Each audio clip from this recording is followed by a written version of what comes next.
Salut la compagnie, c'est Jules Melon et aujourd'hui dans Impro Ciné Critique, à la sortie du cinéma dans la Melon Mobile, tiens ça faisait longtemps, je vais vous parler d'un film italien enfin sorti chez nous en salle ce mercredi, mais qui a fait sensation là-bas en 2023, Il reste encore demain, ou C'è ancora domani en version originale, premier long métrage à la réalisation de Paola Cortellesi qui tient également le rôle principal, celui d'une mère et épouse courage.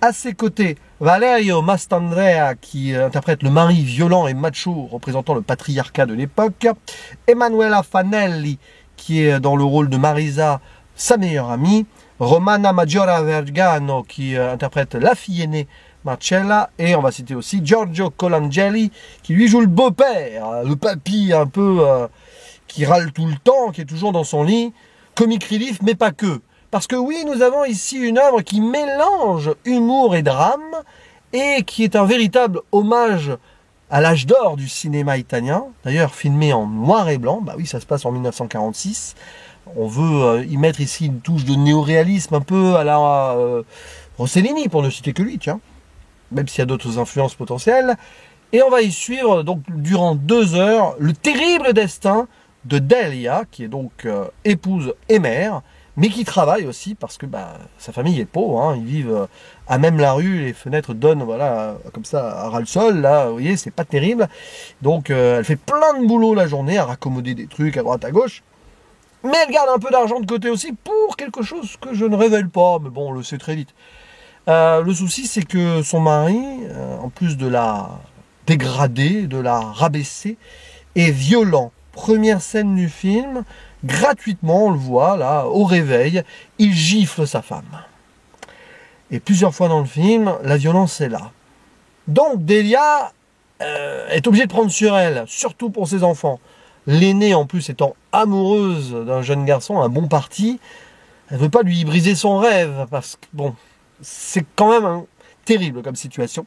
Et les 2 enfants, les garçons plus jeunes, eux, n'arrêtent pas de se disputer, de s'insulter, reproduisant les erreurs du père et du grand-père à côté, hein, on voit l'idée. Bon, et Delia, donc pendant quelques mois comme cela, va essayer peut-être d'espérer une émancipation, une libération. Plusieurs choses vont lui faire espérer, nous, spectateurs surtout, parce qu'on a envie vraiment qu'elle s'en sorte.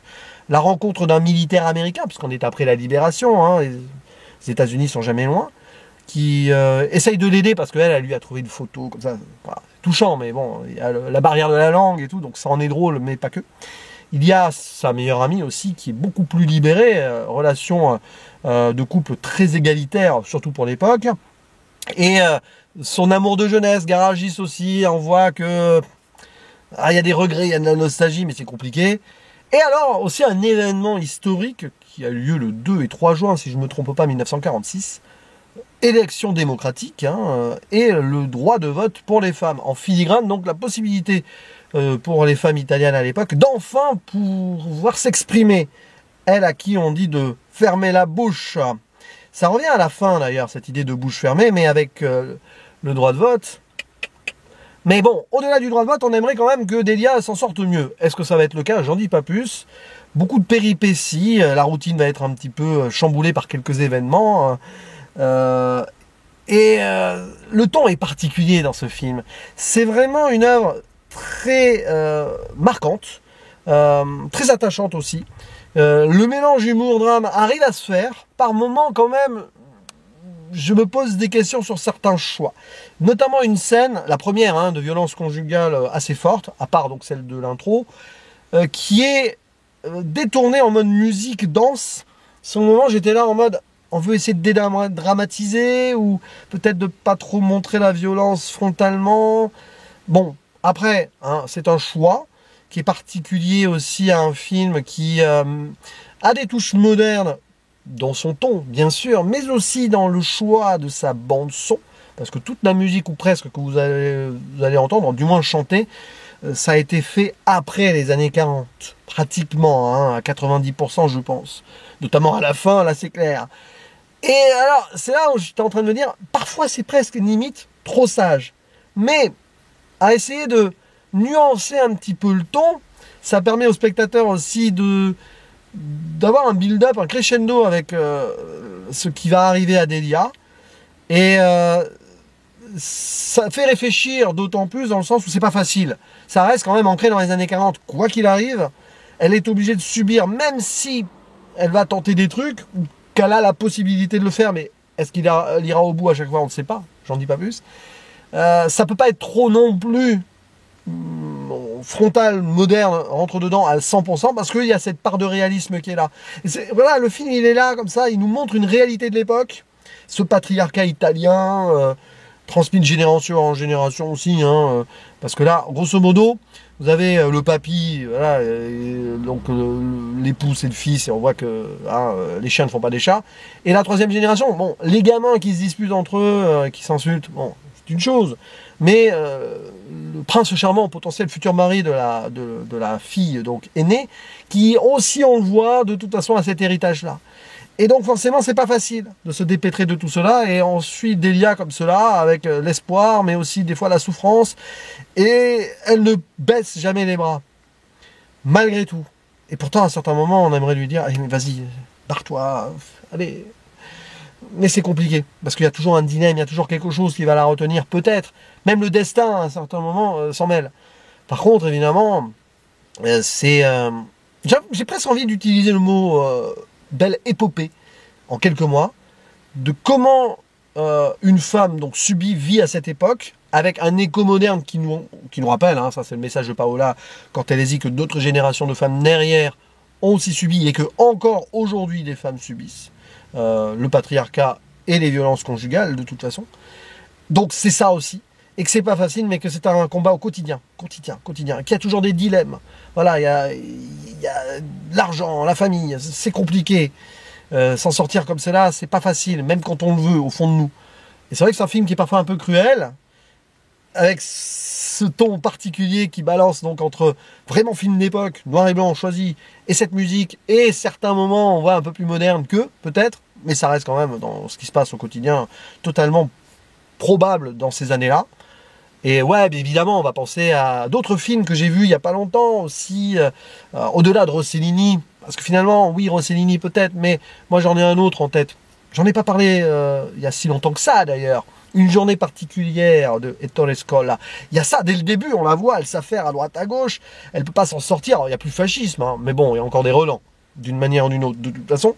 Elle est là, voilà, et elle peut pas s'en sortir, et puis à un moment même, il y a une scène sur le toit avec les draps, mais c'est très différent. Mais quelque part, là aussi, on se demande si ça va pas finir comme dans une journée particulière, hein, d'une certaine façon. Même si, après, l'évolution... n'est pas non plus centré que sur une autre romance potentielle, vous voyez ce que je veux dire. Mais c'est très intéressant ça. Moi je vois plus une citation de ce film-là, qui n'est pas en noir et blanc pour le coup, que du Rossellini, même si. Voilà, bon, je pense que ça fait pas ultra super réalisme. Par moment on voit que c'est des acteurs, on voit que c'est filmé avec vraiment un vrai travail plus moderne que de l'époque quand même. C'est pour ça que le film mélange les deux aspects et c'est intéressant. Puis bon, évidemment, au niveau de l'acting, Paola Cortellesi est extraordinaire parce que, bon, déjà, elle se dirige elle-même, c'est pas forcément facile ça. Mais elle est tout en dignité, force. Elle subit quand elle doit subir parce qu'elle le fait pour ses enfants notamment. C'est très fort ça. Et on voit une rupture en elle, une fracture qui est là. Et moi, j'ai quand même pas mal de fois bien souffert pour elle dans le film. Je ne dis pas comment ça se termine parce que j'ai été surpris par la fin. Je n'y pensais plus exactement. Il y a une scène de fin à un moment où elle va courir, hein, mais je pensais pas que ce serait ça. D'où le titre, c'est encore demain. Enfin, il reste encore demain, pardon.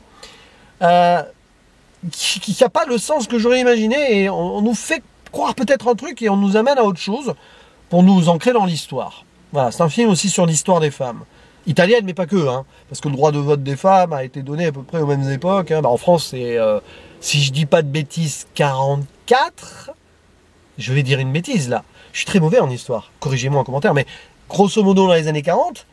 Et plusieurs fois dans le film, je vous le dis comme ça, je raconte jamais ma vie d'habitude, mais j'ai pensé à ma grand-mère maternelle dans le film, en voyant ça. Voilà. Bon, qui aurait 20 ans de moins. Voilà, elle aurait l'âge de la fille aînée, en gros. Mais j'ai pensé à certaines choses concernant ma grand-mère maternelle, qui me parlait beaucoup du droit de vote des femmes et de son mari, mon grand-père, qui a pas fait que des bonnes choses. Ça a été compliqué. Voilà. Et oui, je me livre un petit peu, mais pour ça qu'à certains moments, j'ai ressenti une émotion. Bref, n'hésitez pas à dire en commentaire ce que vous pensez de ce film, qui est très fort. Voilà. Je pourrais avoir des réserves sur certaines scènes, notamment là, un côté un peu danse et musique là, sur la première violence conjugale, mais bon, ce sont des choix aussi de la réalisatrice, et je les respecte parce que ce que nous a proposé là est quand même très puissant, et qui, oui, voilà, ça amène à l'échange et à la réflexion, donc lâchez-vous en commentaire, et je vous dis à la prochaine, ciao.